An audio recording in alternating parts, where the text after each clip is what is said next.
Alright, so I'm going to be showing how to open up and disassemble this Lenovo ThinkPad T480. The screen is broken on this, so we're going to be replacing that. But to do that, we also need to open up the entire computer. So first thing we're going to do, flip it over, pull these two tabs to the sides, pop this battery out.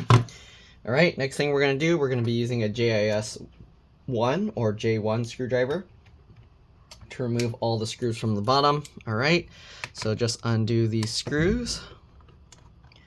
Right, if I remember correctly on this model, the screws stay attached to the bottom cover, but let's go ahead and remove all the screws we can. Okay, just like this. There is a little hole here, that's a battery reset button. If for some reason your computer's just not turning on or powering on, you can try using a little folded out paper clip or a pin to press and hold that for about 15 seconds and then see if that solves the issue. Alright, anyways, now that we've got all the screws out, what we're going to do, we're going to try and pull this bottom cover off. So I just get my fingernails in the gap between the bottom cover and then the palm rest area, and you can see we can pop this up. Okay, this area is always really difficult to get out, but anyways, we're just going to go all the way around here, popping the bottom cover up. Okay, pretty sure I already have a video taking apart this model, but not the screen, so we're mainly going to focus on that. Alright, so just working our way around to pop all these clips out and get this bottom cover off.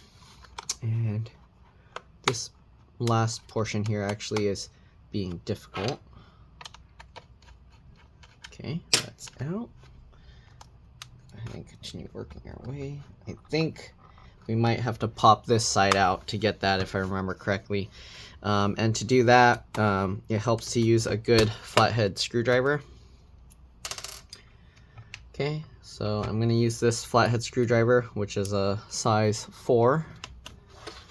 Alright, so I'm going to be pulling on this, and we're going to get under this little piece here. I don't know if you can see that. There's a little clip there, and there, and there. There's 3 of them. Actually, this clip already somehow came up. Let's see if we can somehow do it just by pulling. Okay, and what I did was I pulled this that way and pulled up, and you can see it actually popped up. So that's good. We didn't have to do it the difficult way, prying it out. Okay, so now we're going to undo these screws. If for some reason you still can't get it out that way, again, you might have to pry those little clips. Okay, so now that we got the sides and the back out, we should be able to kind of wiggle this, and there we go. We got the bottom cover off. Okay, we'll set that aside. I'm going to quickly just go over what's inside here, but this isn't a complete look around here. There's the BIOS CMOS RTC real-time clock battery here. Oh, it just fell out. I felt something fall out of here. Oh, some broken plastic. Okay, so there's the BIOS CMOS RTC real-time clock battery with this little thing. You can grab the wings and you just wiggle and pull that out. I'm not going to do that because I don't want to reset the BIOS. Part number is, it's really tiny. Right there, you might want to check yours, but GC020020X00, okay? It's a CR-1632/S7BN, all right? What does that say? For Wolverine? All right, anyways, CPU is soldered to the motherboard. It's underneath the heatsink here. We got this RAM, okay? We're gonna pull these 2 tabs to the side, and the RAM should pop up. Okay, you can pull this out, and the RAM is an 8 gig stick, PC4 2400T. So if you want, you could probably even put a 16 gig PC4 2400T stick of RAM in here. There is only one, actually, sorry, there's 2 slots, but they're only using 1. Okay, so there's another slot right here underneath this. So if you want, you can add another 8 gig stick to just even it out, or you can put 2 16 gig sticks and get 32 gigs. All right, we're gonna brush this up a little bit just to clean it.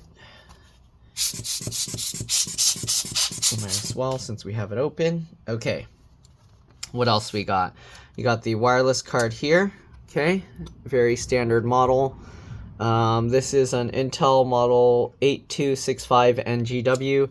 To remove the antennas, you go from the tail and then you pull straight up. I have videos showing that close up. So if you want to see that closer, look for those. You got a little connector here. These have little flip latches. Before I mess with those, I am going to disconnect this internal battery. All right, so there's this internal battery here. Let me actually get a thumbnail real quick because I don't think I got one. So we're going to get a thumbnail of this. Okay, just like that. Okay, let's get a close-up now. Oh, there's lots of dust on this thing. Let's clean that up a little bit. Okay, let's get a close-up here. So here's the battery connector, and the way I get that is there's a little lip here. I push on that while I kind of just wiggle the connector side to side. There's not much slack here, but usually I will wiggle it like side to side this way. Okay, and it should allow me to pull that out, though there's not much slack, but it looks like we were able to get it out. Okay, there we go. After disconnecting the battery, you want to actually open up the laptop. Do this very slowly, carefully. And then we'll press and hold the power button for at least 15 seconds to drain any residual power. All right, this makes it a lot safer to work on, especially since we're messing with the LCD LVDS connector and the screen. All right, it's only 15 seconds, so take this extra time. It drains the power from the capacitors and things so that you don't get a sudden like voltage shot across some components, or if you accidentally unplug something crooked. Okay, you got this connector here, which is most likely for the webcam and stuff and the microphones. There's a little metal latch here. You flip it up just like that, and then you can pull the connector out. I'm gonna leave this in place, but that's just so you get an idea of what's going on. All right, there's some more dust here. Let me clean that up real quick. Okay. I don't know why so much dust always sticks to the hinges. Probably because there's like the grease in it. All right, anyways, there's another card slot here, which I'm pretty sure is for like a mobile network card, like for if you have a cell phone carrier network that you want to add, right? Mobile network. All right, you got this connector here for the speaker, and then that has a wire running along to the other speaker over here. Speakers are held in with 2 screws on each side. All right, you got an M.2 SSD here. I'm not sure what type it is. Let's go ahead and flip this latch up so you can kind of see how the LCD connectors work. That goes up, then you can go ahead and pull this back. All right, the hard drive is held in actually with just a little clip that kind of sticks out, so you push this in, and then when you push that in, you can lift it up. Okay, if it doesn't go in far enough, you might have to use a little more force, pull it harder, and then there we go. So here's the SSD. It's underneath this metal tray thing here, so let's go ahead and take that out just so we can see. Alright, and I'm pretty sure this can support also regular M.2 SATA hard drives if you get the right adapter. Okay, so we're going to take these 2 screws out just to remove this metal plate and see what's underneath. And there you go, there's a thermal pad to help with the heat, and this is an M.2. This is actually an M.2 SATA SSD. I don't know why they decided to use this, but this is an M.2 SATA. I don't know if it supports M.2 PCIe NVMe's. The notch is on the spot that normally would take an M.2 PCIe NVMe SSD, but again, that doesn't guarantee that you can use an M.2 PCIe NVMe SSD. So yeah, all right, let's go ahead and get this metal thing back on. I wonder if you can, you can accidentally put this on upside down. I should have taken note of which way it was going, because I didn't. So now I don't know. There's the thermal pads here and there. Okay, I'm assuming because all the memory is here and the controller's there, you want the thermal pad as close, as close to this side as possible. So thermal pad there. Probably gonna have to rewatch my video to make sure I didn't do it wrong. But I'm pretty sure it goes that way. Okay. Alright, so let's get the screws back in.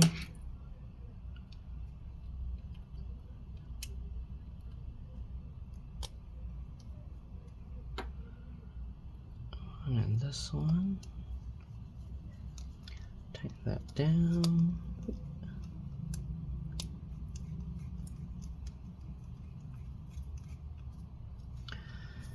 Okay. Also, this model has a little water or liquid drain hole here and here. If you spill something in your keyboard, you don't want to flip your computer upside down because that can cause the liquid to actually go into the wrong area, so you don't want to do that. All right, you got a cable going here. I didn't take out the battery, so I'm not ever sure where it's going to, but pretty sure it's for the touchpad or trackpad. Excuse me, trackpad. Let's go ahead and get these screws out to pop the battery out real quick just to take a look. Unless we gotta take more. Oh, we might have to take another screw out from underneath the speaker here. So take out the screws for the speakers here. There's two.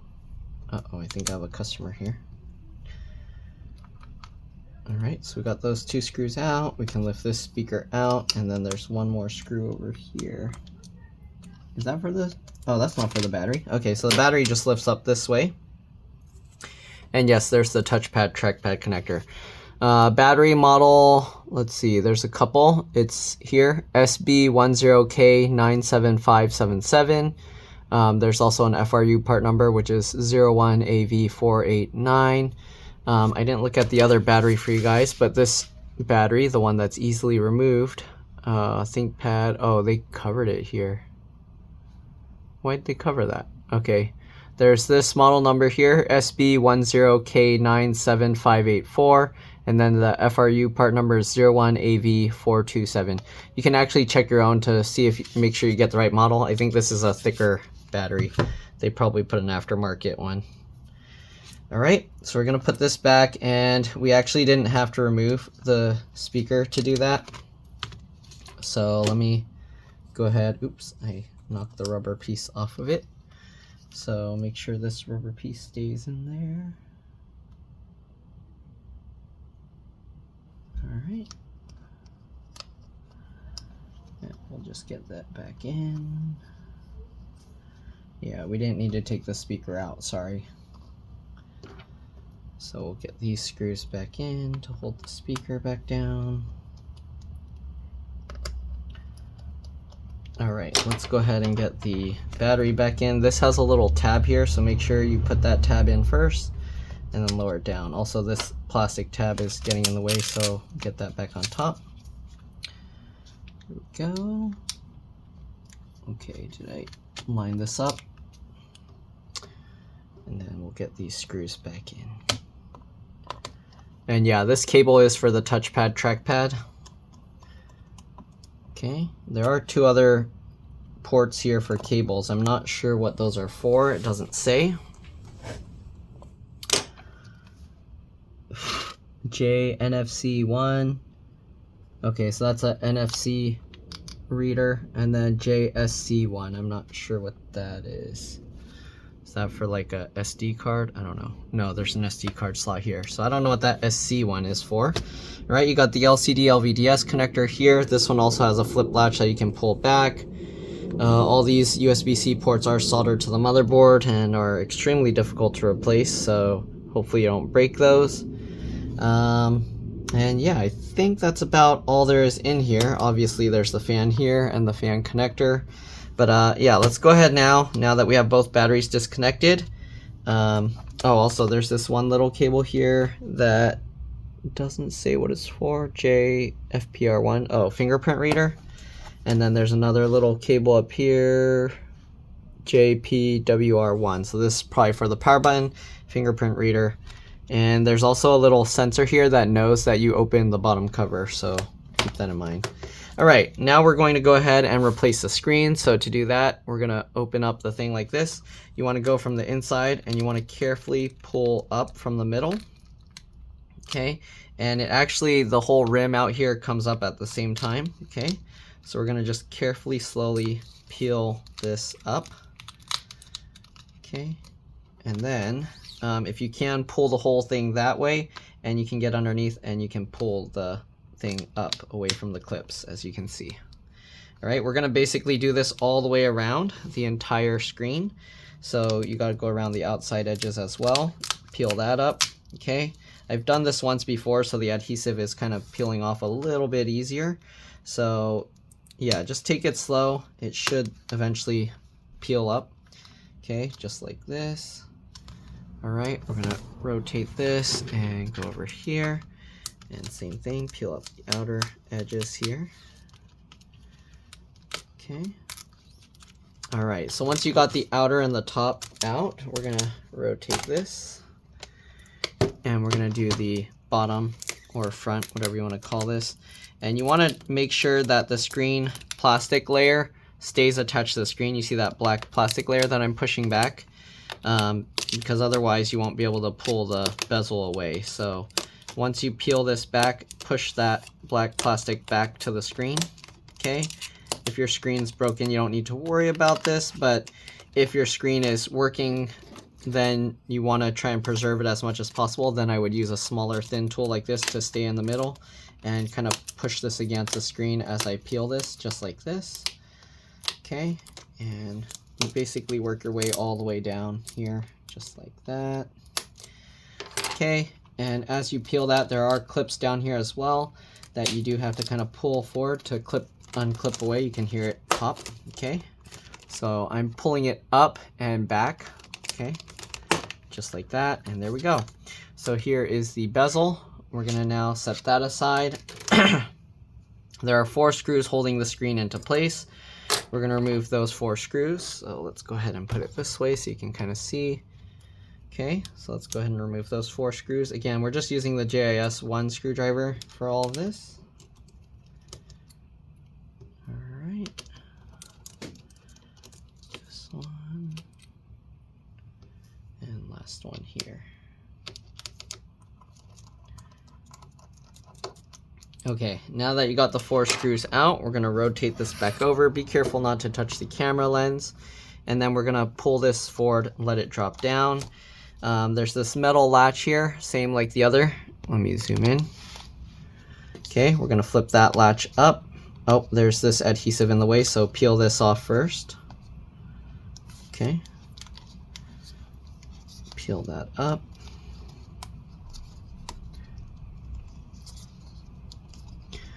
Alright, once you peel that up, then you can flip that metal latch up. And then once you flip that metal latch, go towards the bottom of the metal latch and push it to pull it out. Alright, and there we go. We got the screen out. The old screen model number, if you want it, is this. N140HCA-EAB revision C1. Alright, we ordered based on that model number. A lot of the times the sellers, they sell a compatible model, but let's see what they actually sent. Sometimes they'll send the same exact model, and sometimes they'll send something else. I do see Inolux, so that's a good sign. Same brand at least. Okay, they taped on some bubble wrap here, so I need to cut this off.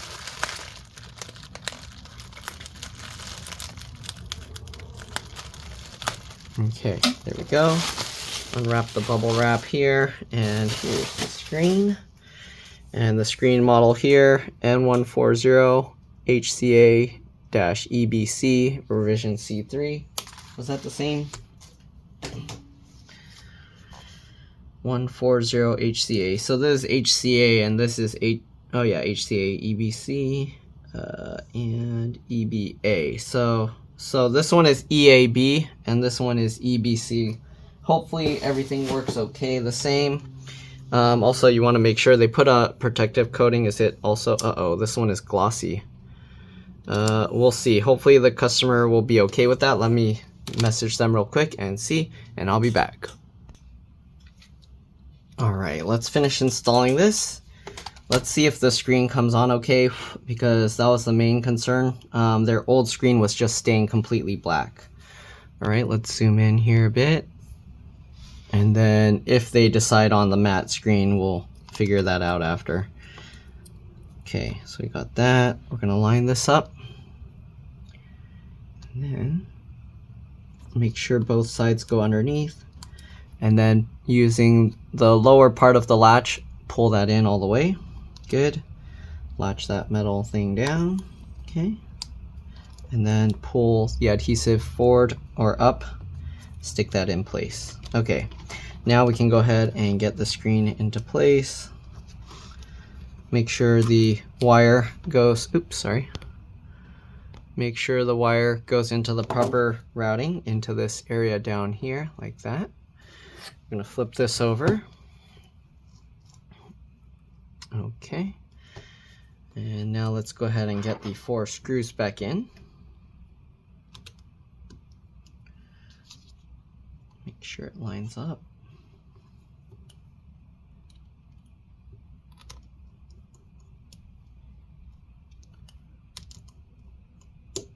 Okay, I'm gonna loosely fit all the screws first to make sure everything lines up before tightening it down all the way. I did also notice one thing. I don't know if that was like that before. The old screen was kind of bent, but I see like a big gap around the whole frame. So let's see, is that? Yeah, the old screen is a little bit wider, but they also overlap the tape more so that it will cover more of the area. So let's see, we'll try. Okay. All right.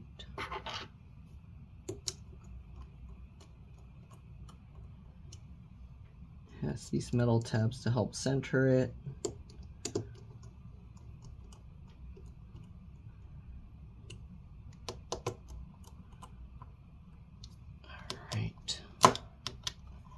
Now we got the 4 screws in. We're gonna first test it by connecting the battery here. We also need to put back the hard drive, so we'll get this in. It goes in at an angle, and then this goes down. You might have to push this in again to get it to go, and then push that in place. All right, get the hard drive or SSD back in, pull that, and latch that back down. All right, let's go ahead now and push the battery connector in, and let's test it actually. We'll see if it works without having to push that battery, the bottom cover thing in place. And it's powering on, and the screen is on, so we should be good to go. We're gonna go ahead and reassemble the bezel and everything. It's always a good idea after putting new hardware to restart the computer one time. So we are going to restart the computer. Let's wait till it, oh, that's one other thing. Because they were using it with an external monitor, Windows isn't detecting this screen. So I'm gonna plug it back to the external, restart one time, and then it should keep the screen on. All right, give me a second, I'll be back. All right, so after plugging in an external monitor and then doing restart, as you can see, the screen is on.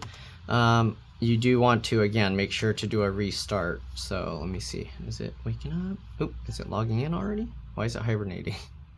Oh, probably the internal battery died. Okay, anyways, let's go ahead now and finish doing this. So we're gonna peel off the protective coating and install the screen.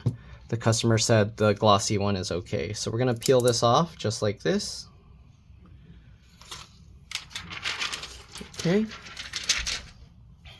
And then the bezel, it's a little bit tricky to reinstall, but basically, we're gonna flip this over. The hardest part is getting this bottom part in. So we're gonna just lower this in, and we might have to work on fixing that at the end. Okay, we're gonna go up the sides and edges here, just like that. Pushing on the outer edges. Let me actually rotate it this way for you to see a little bit easier. But basically you push on the outer edges and the clips should go in. You might have to push it slightly in towards the center as you do that, as you can see. Okay. All right, just like that. Then you can work your way across the top. Same thing going on the outside edges first. Okay, next we got the somewhat difficult part. We're gonna rotate this around, and you can actually see the clips down here. So I gotta work from the inside over here, grabbing and pulling it to try and pull it back. And then you can try and get these clips, there you go, get those clips in. And then while you're kind of pushing, so while you're kind of pushing this down into place, then you gotta get these clips in so that it stays. Okay, so come on. These clips can be a little tricky. There we go. There we go. And last one, there we go. Okay, so now we got that all clipped in. You can check, make sure none of those clips are sticking out. All right, and we got this in. That looks good. Okay, as you can see, the screen is all within the frame. There's nothing, no like tape or bezel, okay, all around. So we're good, even though the screen is slightly more narrow. All right, I got fingerprints all over this thing. Okay, we're gonna close this up and get the battery bottom cover back on, and then we should be good to go. The customer is outside waiting for me to finish this, so let's go ahead and get this all back in place. So we're gonna start with this bottom side in first, okay? Make sure that it's all flush at the bottom. You don't wanna have like a gap there, okay? Make sure it's clipped in. Then you can work your way up the side edges and get all these clipped in as well. Okay, now we just gotta put all this, or redo all the screws, and that's pretty much it. Don't forget the battery as well. Other than that, that's all there is to it. Hopefully this video helped you guys out. Again, if it did, please make sure to like, comment, subscribe, share my channel with others so that they can learn how to upgrade and repair their devices as well. And if it helped you save a bunch of money, please consider contributing a little to the channel. Every little bit helps and allows me to continue making these videos for a living. But yeah, if you can't help out that way, it would help a lot if you could watch a few of my other videos, like and comment on those as well, because that's what the algorithm likes to see. But yeah, other than that, thanks for watching. Get this back in. Okay, make sure those are all locked. And yeah, I'll see you all in the next one. Let's turn this on one more time. All right. There's the Lenovo. All right, let's drop this.